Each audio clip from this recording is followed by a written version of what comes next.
Mark and Blanda, you guys played Tim Kelly's Grape-jelly guitar in Las Vegas in October of last year. Right. Bringing back some of Slaughter's history. Right. Great to see. Love Blanda, he's my man. But are you going to bring, am I going to see either one of you play my guitar? You know, I played Tim's guitar. If you guys don't know the story, this guy, Rodney Hardison, who lives in Portland, reached out to me on Facebook and he said, I have Tim Kelly's guitar. And I said, yeah, well, come on out to the show and we'll see. And he came out to the show prior to us playing and he brought Tim's Grape-jelly guitar, which we argued over because I told him I was going to have a purple guitar. And lo and behold, he said, I've got a purple guitar, I've got a purple. So I never got a purple guitar, and then lo and behold, of all of his collection that his family, let go, that guitar came back to me, and Rodney said, this is coming home. So I played it at a few shows here and there, just for, I don't want to play it all the time, but just on special shows. Like, Irvine was very special because Tim was at that show. I felt, his heart, his soul was there. We filmed in concert there. 20 plus years ago. So it was like one of those things that I felt it should be there.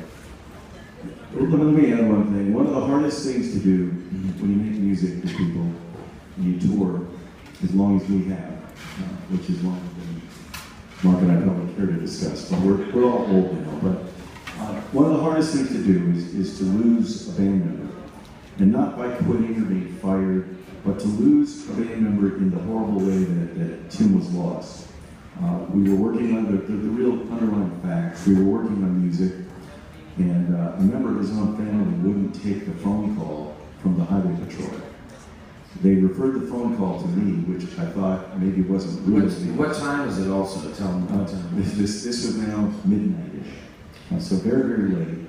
And I got the call, but I didn't understand why I was getting the call, and I asked, but why are you calling me? And I was told to call you.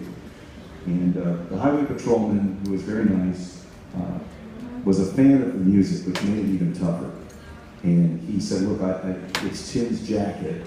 I said, but Tim would have loaned his jacket to other people. So maybe it's not really Tim. Maybe it's the guy that's wearing his jacket. He said, I'm a fan. It's Tim. I said, was he alive? And he said, yeah. He spoke a few words. He was alive. The toughest thing is bringing the band member's body back to his family from the West Coast to the East Coast, to be involved in the burial of somebody that traveled with you and that won an American Music Award with you and toured the world with you, and lay him to rest. And it's a really tough time. Yeah, so very hard. I think one of the things that Blas said, which is this is the last time we'll all be together when we stood by his grave. And everybody put guitar picks and drumsticks in his coffin.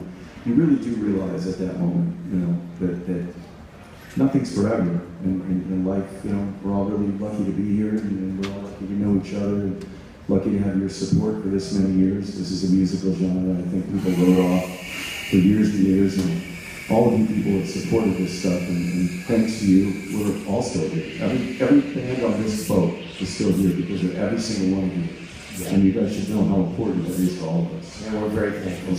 Big time.